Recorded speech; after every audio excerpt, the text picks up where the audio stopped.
Je m'appelle Lavry Marie-Victoire Elena. Dieu a permis que j'ai le règlement de mes indemnités de licenciement et mes arriérés de salaire qu'on me devait. De tels témoignages sont légion où se retrouvent des milliers de personnes venues de divers horizons. Tandis que certains obtiennent leur délivrance et guérison, d'autres sont visités par l'Esprit de Dieu et localisés prophétiquement par un serviteur utilisé par le Seigneur, Achiapa comme Marie. Voyons à présent comment le Seigneur a opéré le miracle pour la sœur Marie-Victoire afin qu'elle obtienne le règlement de ses indemnités et arriérés de salaire. Je travaille dans une structure importatrice de bananes d'essai. Je travaillais là-bas, ça fait 2 ans et demi. Sincèrement, la structure ne paye pas régulièrement les salaires. Bien avant que la structure entre en crise, il y avait des personnes qui étaient parties, qu'ils avaient licenciées. Ça faisait plus de 1 an qu'ils n'avaient pas eu leur règlement, leur salaire et puis leur indemnité. Donc, le 20 septembre, je faisais partie d'un autre groupe de licenciés. Quand on m'a libéré, ma crainte, c'était comment j'allais pouvoir rentrer en possession de mes dus.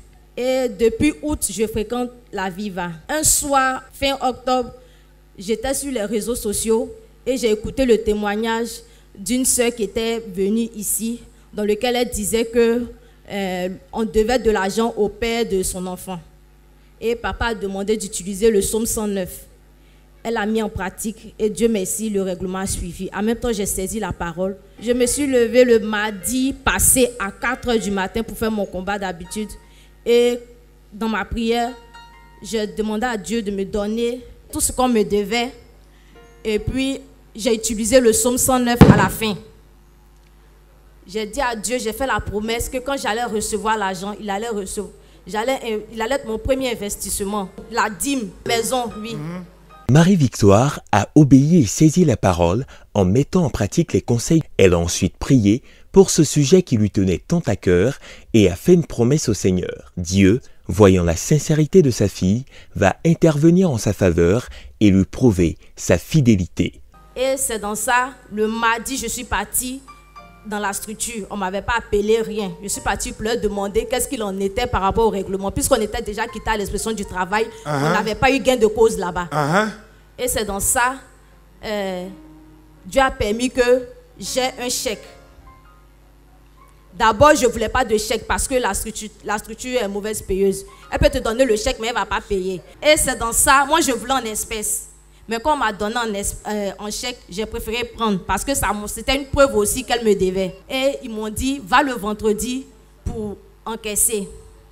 Le vendredi, je me suis rendue à la banque.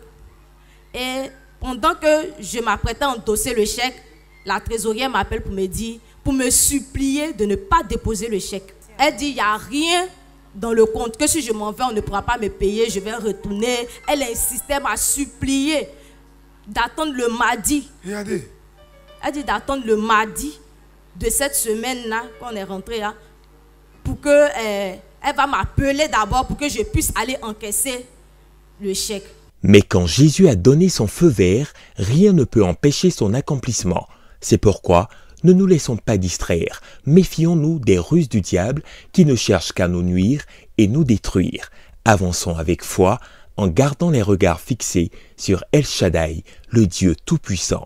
Mais dans ma foi, je dis, je suis déjà là. Je vais aller à la caisse. Et j'ai attrapé le chèque. J'étais 169e.